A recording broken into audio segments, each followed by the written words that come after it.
जय हिंद मित्रांनो, नमस्कार. मी आपला मित्र अमित केसरकर. कोल्हापूर वनरक्षकचा रिझल्ट लागलेला आहे आणि ते रिझल्ट तुम्ही जाऊन चेक करू शकता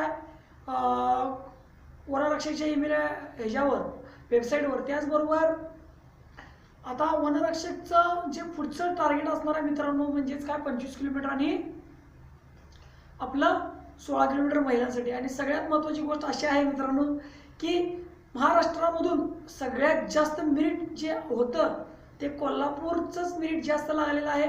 आणि मी सांगितल्याप्रमाणे या ठिकाणी रिझल्ट लागलेला आहे. OEWS असू दे, ओपन असू दे किंवा NTC असू दे, त्याचबरोबर प्रत्येक कॅटेगरीचं जे मेरिट होतं त्याच पद्धतीने जे मेरिट होतं मध्ये मी सांगितलं होतं त्याच पद्धतीने आता मेरिट मी हे केलेलं आहे. आता वेटिंगवाल्यांचं काय, तर मित्रांनो या ठिकाणी अनेक विद्यार्थी असे आहेत जे MPSC क्लर्कसाठी जी क्वालिफाय झालेले विद्यार्थी आहेत आणि त्या विद्यार्थ्यांचं टायपिंग टेस्ट आहे, त्यामुळं ते विद्यार्थी वनरक्षकसाठी पण पेपर दिला होता. त्याचबरोबर ते विद्यार्थी त्या ठिकाणी भरती झालेले आहेत. त्यामुळं वेटिंगवाले जे विद्यार्थी जे आहेत, म्हणजे वेटिंगला जे विद्यार्थी लागलेले आहेत त्या विद्यार्थ्यांनी 25 किलोमीटरला जावं असं मला वाटतं किंवा महिलांनी 16 किलोमीटरला जावं असं वाटतं. आता तुम्हाला एक ईमेल पण आला असेल, ईमेल चेक करून घ्या. ज्या विद्यार्थ्यांनी सिलेक्शन झालेलं आहे त्या विद्यार्थ्यांना खूप खूप शुभेच्छा आहेत.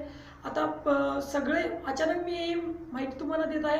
आता मेरिट कोणत्या पद्धतीने गेलेलं आहे, काय गेलेलं आहे याचा एक व्हिडिओ मी तुम्हाला देणारच आहे. कुठल्या कॅटेगरीचं मेरिट कसं गेलेलं आहे सगळी माहिती मी तुम्हाला नेक्स्ट व्हिडिओमध्ये देणार आहे. परंतु आजचा हा व्हिडिओ याच्यासाठी बनवला होता की अचानक अनेक विद्यार्थ्यांनी मला मेसेज केला होता, रिझल्ट आज लागेल का सर, आज लागेल का. रिझल्ट तर ह्या आठवड्यात लागणार होता हे मी तुम्हाला ऑलरेडी सांगितलंच होतं. त्याचबरोबर आता ओपन कॅटेगरीचं मी सांगितलं होतं 170च्या दरम्यान मेरिट जाईल आणि 170च्या दरम्यान मेरिट गेलेलं आहे. आणि स्पोर्ट्सचं पण मेरिट मित्रांनो या ठिकाणी 160ला गेलेलं आहे. आतापर्यंत कुठल्याही वनरक्षकमध्ये 160 हे ओपन स्पोर्ट्सचं मेरिट गेलेलं नाही आहे. सर्वात जास्त मेरिट हाय मेरिट म्हणावं लागेल या ठिकाणी. त्याचबरोबर सगळ्याच कॅटेगरीचं मेरिट म्हणायला गेलं तर या ठिकाणी जास्तच गेलेलं आहे असं मला वाटतं. कारण की आता ठाण्याचं पण रिझल्ट आहेच, बघू ठाण्याचा रिझल्ट कसा लागेल. त्याचबरोबर आपलं नागपूरचा पण रिझल्ट आहे, त्याचा पण रिझल्ट समोर आला की आपण त्याच्यावर पण चर्चा करूच.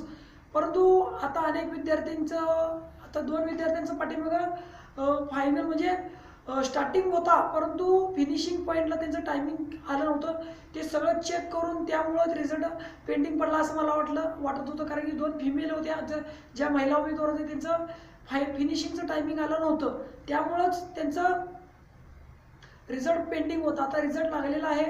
अनेकदा मी त्यांना सांगतोय, ज्या विद्यार्थ्यांनी माझा व्हिडिओ बघून किंवा माझ्या ऐकून ज्या विद्यार्थ्यांनी प्रॅक्टिस चालू ठेवली होती किंवा माझ्या संपर्कातले जे विद्यार्थी होते ते विद्यार्थी त्या ठिकाणी भरती झाले असेल तर माझी ईमेल इंस्टाग्राम ID आहे माझी. त्या इंस्टाग्राम ID वर जाऊन मला फॉलो करू शकता आणि मला मेसेज टाकू शकता. तुमचा स्क्रीनशॉट मी 100% यूट्यूबला देईन. त्याचबरोबर माझी इंस्टाग्राम ID आहे केसरकर96 आणि माझी एक नवीन ID काढलेली आहे AK Sports 09. या ID वर पण तुम्ही जाऊन मला फॉलो करू शकता. येणाऱ्या पोलीस भरतीचे सगळे व्हिडिओ मी तुम्हाला त्या ठिकाणी देणार आहे. माझा हा व्हिडिओ तुम्हाला आवडला असेल तर नक्की लाईक करा आणि माझ्या चॅनल नवीन असाल तर 100% सबस्क्राईब करून ठेवा, जेणेकरून माझे सर्व नवीन व्हिडिओ तुम्हाला भेटून जातील. जय हिंद, जय महाराष्ट्र.